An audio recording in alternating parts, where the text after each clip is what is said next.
Audio leaks social media पर किसने release की, फोन कॉल्स की सर्विलेंस और रिकॉर्डिंग कैसे हो सकती है, पाकिस्तान के शहरियों की सर्विलेंस कौन कर सकता है, क्या रियासत पाकिस्तान के पास गैर कानूनी सर्विलेंस से महफूज रहने की सलाहियत है। इस्लामाबाद हाईकोर्ट का ऑडियो लीक्स केस में DGIB और DGFIA को 19 फरवरी को ज़ाती हैसियत में तलब कर लिया।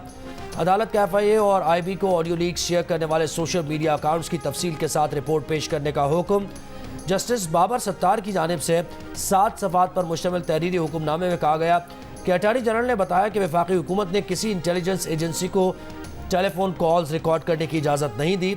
अटॉर्नी जनरल ने कहा कि तमाम शहरियों की प्राइवेसी और हुकूक का तहफ़्फ़ुज़ ज़रूरी है। ISI की जमा कराई गई रिपोर्ट के मुताबिक ISI के पास सोशल मीडिया पर शेयर मालूमात के सोर्स का तयन करने की टेक्नोलॉजी नहीं।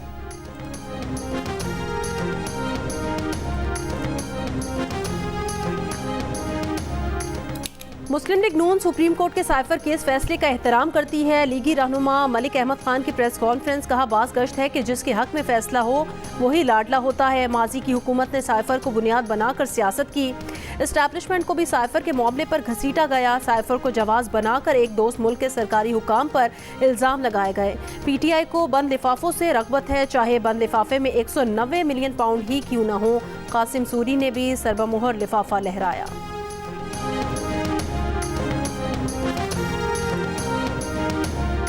PTI से बल्ला छिन गया। इलेक्शन कमीशन ने अपने फैसले में कहा कि PTI ने अपने इंतखाबात पार्टी आइन के मुताबिक नहीं कराए, इसलिए वो बल्ले के निशान के अहल नहीं। PTI इलेक्शन कमीशन की हिदायत पर अमल करने में नाकाम रही। इलेक्शन कमीशन के फैसले के बाद barrister Gauhar Ali Khan chairman PTI नहीं रहे। तहरीक इंसाफ का इलेक्शन कमीशन का फैसला पेशावर हाईकोर्ट में चैलेंज करने का ऐलान।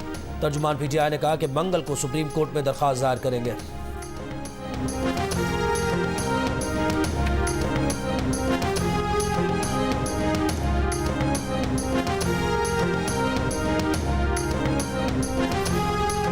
दो रोज की तौसी के बाद कागजात नामजदगी की वसूली और जमा कराने का अमल सुस्त रवि का शिकार।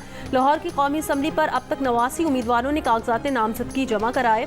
सूबाई असम्बली के लिए 3 रोज में 240 उम्मीदवारों ने कागजात नामजदगी जमा कराए। इस्लामाबाद के 3 कौमी असम्बली के हलकों के लिए मजमूई तौर पर 109 उम्मीदवारों की जानिब से कागजात नामजदगी जमा करवाए गए।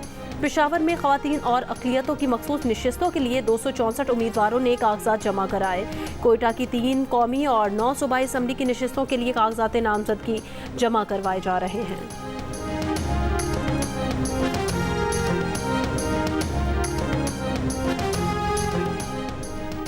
पेशावर से कराची कैंट पहुंचने वाली ट्रेन अवाम एक्सप्रेस से बम मिलने की तहकीकात जारी। वाक़े का मुकदमा ताहाल दर्ज नहीं किया जा सका। DIG साउथ का कहना है कि बम पेशावर स्टेशन से ट्रेन में रखा गया। टाइमर के मुताबिक बम फटने का टाइम दोपहर 12 बजे का था। दोपहर 12 बजे ट्रेन सखर रोड़ी जंक्शन पर थी। बम में मौजूद डिवाइस नाकारा होने की वजह से बम नहीं फट सका।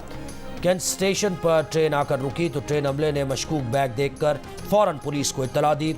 बम डिस्पोजल यूनिट ने बम को कंट्रोल ब्लास्ट के जरिए नाकारा बना दिया।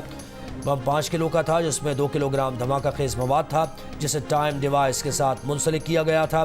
बम ट्रेन की सीट के नीचे स्कूल बैग में छुपाकर रखा गया था।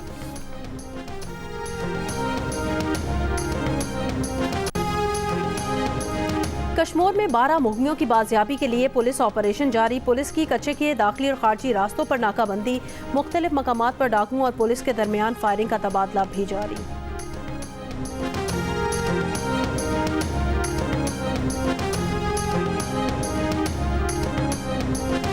दरगाह लाल शहबाज के तोशाखाना से सोना और चांदी चोरी के केस का मुकदमा दर्ज। दरगाह से 57 तोले सोना जबकि 3133 तोला चांदी चोरी की गई। मरकजी मुलजिम मैनेजर औकाफ जुबैर बलोच गिरफ्तार। मुलजिम अली रजा गोपांग की तलाश जारी।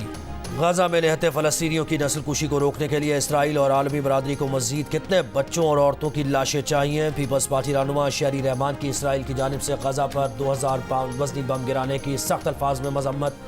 कहा कि गुंजान आबादी पर 2000 पाउंड वजनी बम माजी करीब में किसी भी जंग में इस्तेमाल नहीं हुए। इसराइल एक मुनज़्ज़म मंसूबे के तहत फ़लस्तीनियों की नस्ल कुशी कर रहा है। हमास की आड़ में फ़लस्तीनियों का मुकम्मल सफाया किया जा रहा है।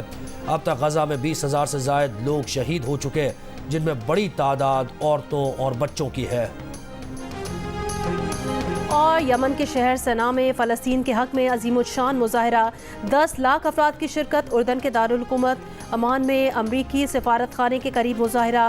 नीदरलैंड्स के मुख्तलिफ शहरों में एहतजाज, जंगबंदी का मुतालबा।